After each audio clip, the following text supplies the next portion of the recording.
Are you ready to make friends with your inner squasher? Strange question? Possibly. What is an inner squasher? How do you make friends with it? And why would you want to bother making friends with something that sounds a bit messy? Well, listen up. Because if you are human, at times you are holding yourself back. And it is a form of what I call self-squashing. And it's just putting the brakes on that full joy, impact, and growth that you could be enjoying. So how do you get through that self-squashing stuff? You figure out what's going on. So yes, you need to make friends with your inner squasher. This episode is a little dive into what your inner squasher is saying to you and how, by making friends with it, you can give it a good talking to, quite frankly. Make friends with it first, though. That's important. I'm Trisha Lewis, the host of Self-Belief Unsquashed, where we're really just trying to unsquash all your joy, impact and growth and squash all the sort of self-doubt stuff. It's human, so we just need to keep an eye on it, and that's what we're doing. And in this episode, we're going right back to basics. What is self-squashing? What's going on?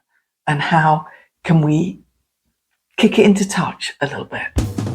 So basically, your inner squasher is the bit of you that's saying, don't do that. No, you shouldn't do that. That's not going to work out well. That's going to be embarrassing. Anything could go wrong. Why risk it? Don't do it. No, you're going to look stupid. And your unsquashed you is desperately trying to say, I want to do it. I really think I can do this. This will be good for me. Yes.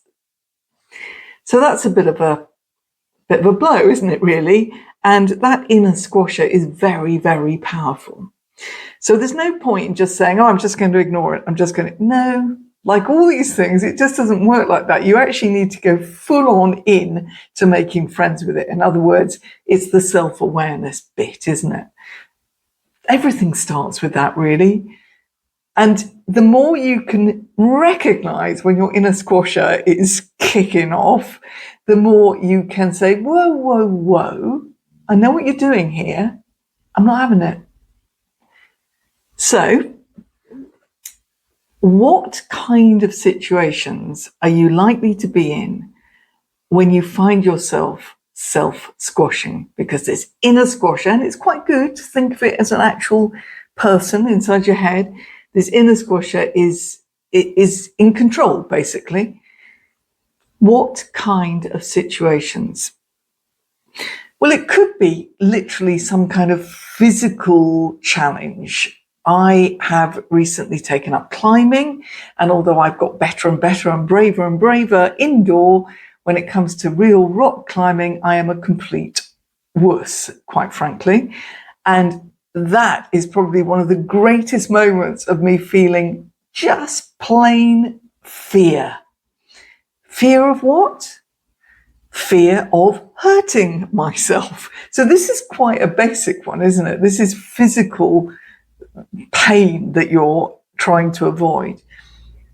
But there's actually a little subtle nuance to that as well, because there's also another fear that is kicking in situations where you are potentially going to challenge yourself physically. And that is fear of failure, fear of giving in to the fear. Does that make sense? And actually, when you feel that, you turn in on yourself, like I did recently when I was taken to this really scary looking quarry, which apparently is great for rock climbing. And my very experienced husband was all, enthusiastic about the whole thing. And I just took one look at it, and I'd done this long walk to get to it. And it was very beautiful countryside. And I'd convinced myself, I'd done a whole inner monologue thing, a whole visualization, I'd done all the right things. I'm going to be brave. If only for Steve's sake, I'm not going to faff about. I'm going to get on with this. I know I can do this. I can do the indoor stuff. It's really not that much different. You're on a rope. There's not huge, you're going to do this. And I'd done all that. And I took one look at this quarry, and my whole being just seized up. I went into a total sort of fight, flight, freeze kind of mode. And in fact, I started crying. And that's a sort of almost panic attack-y type thing. It's certainly fear. Nobody was going to make me do it. The only person that was going to make me do it was me. Technically, I'm in control of me. So what was I scared of? I think a lot of it was actually, I'm scared of failure. I'm scared of the fact that I can't take control of this slightly irrational, but also irrational fear that has taken hold of me. I'm cross with myself. Why can't I motivate myself? Why didn't all that talk I did to myself work? I'm fearful that I'm giving in to the fear. And the inner squasher loves that. It sort of spots that fear and it spots that sense of self-doubt that you're beginning to spiral into, and it just feeds it. Yeah, you are a bit useless, aren't you? Yeah, you are a bit of a wimp. You couldn't even climb trees when you were young. Of course, you're not going to want to hurt yourself. I mean, you might scratch yourself on a rock a little bit. And yeah, it's not a good feeling. So that's one kind of situation. Obviously, it doesn't have to be rock climbing. It could be anything that is a physical challenge, going on a run, doing a marathon, taking up gymnastics, anything. But that's quite an obvious one, I suppose. However, there are other situations where the inner squasher has a whale of a time. Let's look at some of those. Number one, public speaking. Ta-da! Anyone who has been given a challenge to get up and do any form of public speaking, from doing a speech at a wedding to introducing somebody at an event to doing a full-blown talk on stage, will have had a sense of the inner squasher coming in to play, because it's a bit scary. And you can very easily find yourself saying, I can't do this. This isn't me. I'm not good at this kind of thing. Other people do it really well. I'll just mess up. So what is working here? What is the inner squasher feeding on? It's feeding on your sense of not being good enough. It's feeding on your fear of being a disappointment. That one actually is, if you are quite good, then you have a fear of being a disappointment because you know that people's expectations of you are quite high. So see the subtlety there? But it could also just be a fear of rejection. There's nothing worse than that idea that people are going to be talking behind your back saying, oh, gosh, that was a bit rubbish, that speech, wasn't it? Or, do you see the way she did that introduction at that event? Yeah, somebody else could have done that a lot better. Nobody's necessarily going to do that, but you've made up your mind that that's how it's going to be. You're going to be just thought of as being useless. And you just give that to your inner squasher to have an absolute heyday with, because it will now try to think of past occasions where you perhaps haven't completely succeeded in some kind of public speaking challenge. It will exaggerate those. It will make you focus on the tiniest little criticism that you once received 15 years ago at school. It will do all of that. And I'd just like to remind you that the inner squasher is you. So you are basically in control of this. It's good to think of it as almost a separate entity that is doing this stuff, but ultimately you've got to realize that, oh, hang on, that is me. I am in the driving seat here. I can recognize what my inner squasher is doing and do something about it. What other situations could there be? Maybe you want to launch some new product as an entrepreneur, or just as a small business owner who perhaps is branched out a little bit, making a slight change. Maybe you're employed and you're promoted and you're in a slightly different scenario at work, and all of it comes flooding in, all of that self-doubt, all of the inner squasher's voice saying, I don't really think you're up to this. This is something that I think you should avoid because other people do this better. You're going to look a bit silly, aren't you, doing this because you haven't really got the expertise to do this, and etc. Squashing your joy, your impact, your growth, because you're going to explore. You're not going to be perfect immediately, but no, your inner squasher's not having that kind of level of conversation. It's just going straight in for the kill. No, don't do this. Back out now before you make a fool of yourself. We could go through a long list of all the situations, but the core thing is make friends with this pesky inner squasher. Unless you understand what is going on when you have these various slightly inexplicable emotional responses to challenges, then you won't be able to pick it apart and start dealing with it.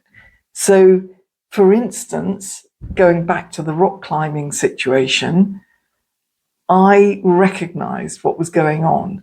I was falling into this spiral, and I was actually saying things like, I'll never be any good at rock climbing. In fact, I don't even know why I'm climbing at all. I'm not that good at it. I'm a bit of a wimp. I always have been. This is silly, a waste of time. Don't ever take me near a rock again. I was doing all that total exaggeration stuff, but I spotted it. I spotted that inner squasher, and I said, whoa, whoa, hang on a minute. Let's think this through step by step. Yes, there's something more scary about rock than lovely coloured plastic holes on a wall inside. But fundamentally, you've spent 2.5 years building up some skills. By the way, when I'm saying this, apply it to whatever you like, because the same basic tenet applies. You spent this time building up some skills. You're still building, you're still growing, but you have actually got some capabilities, haven't you? And you remember how nervous you were when you first started and how much you've improved, got braver with competence, basically. It's just that you've done it over and over again. Well, yes, with the rock, you are less experienced, so you need to build that practice up step by step. So don't run away from it completely. Just make sure you're doing little steps. I don't mean literally. I mean, easier routes. And yes, you could scrape yourself a little bit on that rock, but you've got a really good belay partner who's not going to let you fall. So the most you're going to do is have a tiny little graze on your elbow or something. And remember when you were a kid, that was just kind of common everyday stuff, wasn't it? You're not going to break anything. I'm saying this, by the way, obviously things can go wrong in anything, so warning, do take care when you're rock climbing. But the point is, I just dissected it, and then I thought, all that is happening here really is that you are seeing a dark, slightly spooky looking thing, and your whole sense of environment is being challenged. It's not such a friendly environment. But I turned and I looked at the view, and the view was of sea and hills and sand, and it was beautiful. And the sun was shining. And then I thought, right, well, let's take that into the picture. And then I looked at my belay partner and I thought, this guy would not put me in danger. He's going to make sure I'm only doing something that is well within my capability. And then, and this was the thing that really, really messed with my inner squasher, really told it to go take a hike. I said to myself, you know from previous experience how good you are going to feel if you don't give in to this inner squasher. If you believe in yourself just a little bit more, stop all the negative talk, and actually just go for it. You might not get to the top of this. By the way, it was a very easy climb. But it doesn't matter, does it, if you've tried? And I did. And actually, once I started, I was in the same mode as I am indoor. I was concentrating on the next foot, the next hand, the next move, and it was cool. And I got to the top. I did some very odd things about coming down, and I spent about 10 minutes on a ledge, not being able to put my thing back and actually be lowered down. But you don't need to know about that. I got through it, and boy, did I feel good. And boy, did I feel in charge of that inner squasher. It was like sitting in a little corner somewhere crying, my inner squasher was, because I defeated it.